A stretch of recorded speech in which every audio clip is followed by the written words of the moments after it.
Welcome to the Tech Egg. Don't get scrambled. Enjoy the video. You start by gathering a 10 mm socket, extension, trim tool, and safety gear.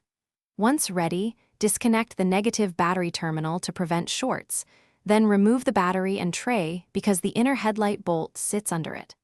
Open the hood and clear any plastic retainers or push clips along the top of the headlight assembly. You do this first to expose the top mounting bolt. Removing these clips now saves time later and prevents broken plastic as you work around tight engine bay clearance.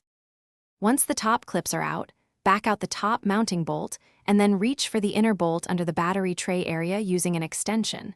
Support the headlight with your free hand so it doesn't pivot.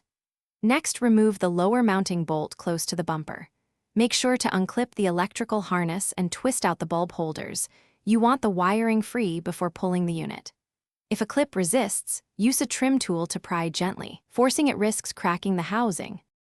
You align the headlight into its mounts, feed the harness back through, and reconnect the bulbs and electrical plug before seating the assembly fully.